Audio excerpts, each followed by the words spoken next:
बिस्मिल्लाहिर्रहमानिर्रहीम। बोलते कालम के साथ मैं आमिर ज़हान। और आज सुबह जब मैं उठा तो बहुत सारे दोस्तों के मैसेजेस आए हुए थे कि ईरान ने अपना एटमी प्रोग्राम रोल बैक करने का फ़ैसला कर लिया है।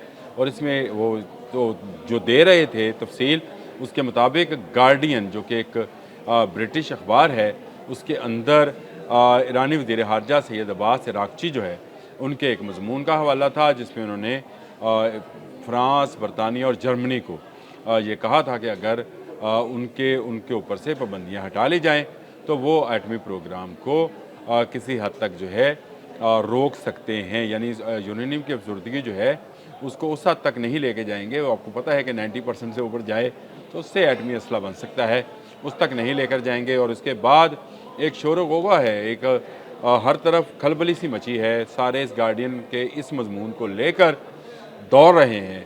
यूट्यूबर्स यूट्यूब पर कह रहे हैं ईरान भाग गया, ईरान का क्या बनेगा। लोग मुस्तकबिल ईरान के मुस्तकबिल से जो हैं वो परेशान हैं कि अगर ईरान एटमी कुव्वत ना बना तो क्या होगा, और ईरान ने क्यों ऐसा फ़ैसला किया कि वो अपना एटमी प्रोग्राम रोल बैक करेगा। देखें, ये 7 सितंबर को एक मज़मून छपा है बरतानिया में, और उसके बाद जो है ये सारी खलबली है।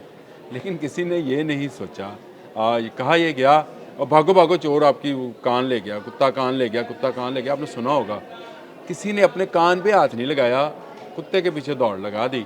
और यही हुआ इस मजमून के साथ भी। क्या आपको याद नहीं है कि जो अमान में मुज़ाकरात हो रहे थे, मस्कत अमान में, उसमें ये ईरान पहले ही ऑफ़र कर चुका है। वहाँ पे सीनियर मशीर थे जिनका नाम था अली शमखानी नाम था। उन्होंने ये ऑफ़र पहले ही कराई थी कि अगर पाबंदियाँ हटा ली जाएँ तो हम यूरेनियम की अफसरदगी इंसानी फ़लाह बहबूद के कामों के लिए जो है वो करेंगे। यानी 3.67 तक की जो फ़ीसद तक की जो यूरेनियम है उसको अफसरदा किया जाएगा, जिससे बिजली बनाई जा सकती है, बहुत सारी और जो है उससे चीज़ों को जो है चलाया जा सकता है। लेकिन हम असला नहीं बनाएंगे। तो ये कोई जो अब्बास अराग़ची साहब का आर्टिकल है या उसमें जो ऑफ़र की गई है वो कोई इतनी अहम नहीं है। अहम चीज़ क्या है, चलिए मैं आपको ये भी बता दूँ। रूस यूक्रेन वॉर के अंदर अमेरिका के दबाव में आकर यूरोपियन यूनियन ने रूस से तेल और गैस की जो बरामदगी है उसको बंद कर दिया। इसके बाद एक वहाँ पर भूचाल आ गया, इंडस्ट्री बंद होना शुरू हो गई। तो इन यूरोपियन ममालिक को याद आया कि हमने अपने आका के कहने पर अपने पाँव पर खुद कुल्हाड़ी मारी है।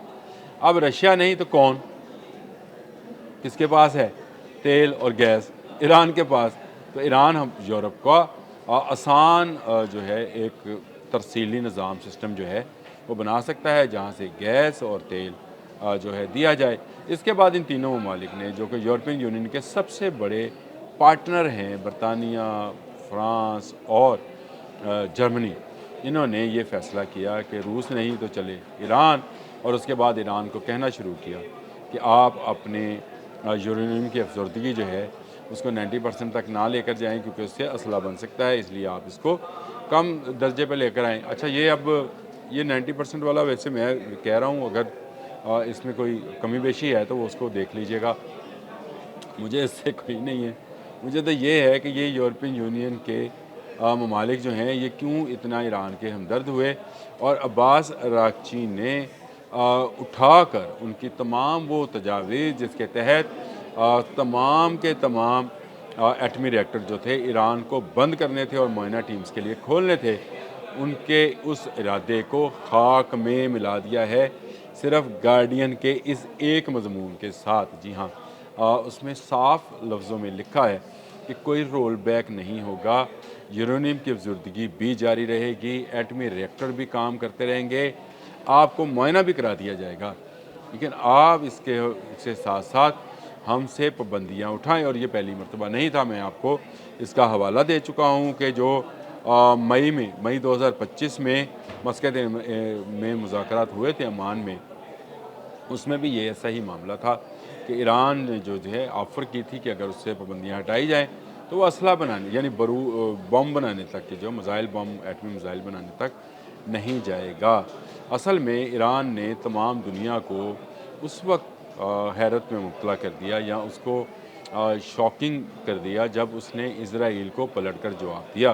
किसी के वहम गुमान में भी नहीं था कि ईरान ऐसे मिसाइल्स रखता है जो इज़राइल तक मार करेंगे, ना सिर्फ मार करेंगे बल्कि उनके उस आयरन डोम को जो वो क्लेम करते हैं कि दुनिया का बेहतरीन दिफाई सिस्टम है, सारा का सारा अमेरिकन है, वो उनके पास है, इसलिए कोई मिसाइल उनके लोगों तक नहीं पहुंच सकता। लेकिन कहाँ तक पहुंचा?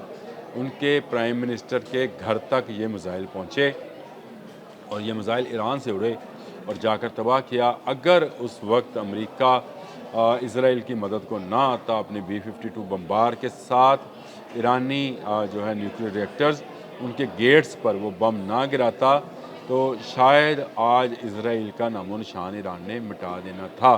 इसके बाद यूरोपियन यूनियन जो है उसको अपना फ़ायदा नज़र आया। उसने कहा कि चले बहती गंगा में हम भी हाथ धो लेते हैं, और हाथ धोने के लिए उन्होंने ईरान को ऑफ़र किया कि ईरान अपना न्यूक्लियर प्रोग्राम जो है इसको रोल बैक करे। तो उस पर यूरोपियन यूनियन जो है उससे बात करने को तैयार है ताकि उसका गैस और तेल जो है उसको ख़रीदा जा सके।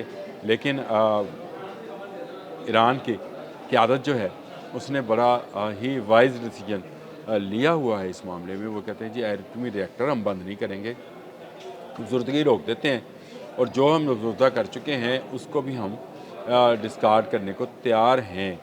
लेकिन ये मुकम्मल रोल बैक नहीं होगा। जैसी जैसी पाबंदियाँ आप हटाएँगे वैसे वैसे हम करेंगे, लेकिन जो अवामी फ़लाह के लिए रिएक्टर्स हैं वो चलते रहेंगे और उनमें यूरेनियम की खूबसूरती जारी रहेगी। यानी उनके साइंटिस्ट जो हैं वो काम करते रहेंगे। और आपको पता है जब एक प्लांट के अंदर काम चल रहा हो तो अफजरदगी की अगर आपने टेक्नोलॉजी हासिल भी कर रखी हो तो आपको कितनी देर लगती है अवामी फ़लाह से किसी दुश्मन की तबाही तक के लिए जाने में। तो ये एक बड़ा ही वाइज डिसीजन है जिस पर लोग बहुत ज़्यादा शोर मचा रहे हैं। बहुत सारे दोस्त जो हैं बिना पढ़े बिना लिखे किसी बात को देखे जांचे बगैर उसको आगे फैला रहे हैं कि ईरान ने अपना एटमी प्रोग्राम रोल बैक करने का फ़ैसला कर लिया है। ये कोई नया फ़ैसला नहीं है कि महदूद करने का फ़ैसला किया है। इसको रोल बैक कहना गलत है। रोल बैक वो है जब आप तमाम अपने एटमी रिएक्टर्स बंद कर दें, उनको ताले मार दें और उसके ऊपर आप कोई काम ना करें। लेकिन ईरान इस बात पर राज़ी नहीं है। यूरोपियन यूनियन इस वक्त अमेरिका पर दबाव डाल रही है क्योंकि तुमने हमारा रशिया वाला सस्ती गैस और सस्ता तेल बंद कराया यूक्रेन वार की वजह से, तो लिहाजा आप जो हैं इसमें आ जाएं। ईरान ने जो है बहुत सारे मामलात को इसमें उठाया भी है। उसने कहा कि इस पाबंदी के अंदर आप और चीज़ों को शामिल ना करें। जिस तरह से आप कहते हैं कि यूक्रेन को इन पाबंदियों के अंदर शामिल न कीजिए। कि देखें ईरान रशिया का अलाई है और रशिया यूक्रेन वार में ईरान जो है किसी हद तक जो है वो रशिया के साथ है, यानी रशिया की हमायत में। साथ क्या होना है, रशिया खुद एक पावर है। इस हवाले से जो है ज़रूर कहा जा सकता है कि ईरान जो है वो अपनी शराइत पर अब असला तो नहीं बनाएगा अगर उसकी शराइत मान ली जाए, और अगर उसकी शराइत मान ली जाती हैं तो आपको यकीन नहीं आएगा कि ईरान फिर भी एक एटमी क़ुव्वत रहेगा।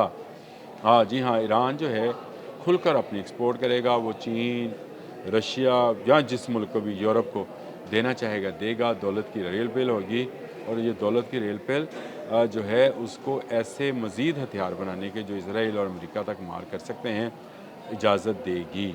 ये बड़ी बात है। चाइना उसके साथ है और ईरान के जो अब्बास अराग़ची हैं उनका ये मौक़िफ़ मैं समझता हूँ कि उन्होंने बहुत ही अक्लमंदाना फ़ैसला किया कि उन्होंने एक ऐसा पत्ता फेंका है जिसको जो है ना यूरोपियन यूनियन उठा पाएगी, ना इस पर कोई बड़ा पत्ता गिरा पाएगी।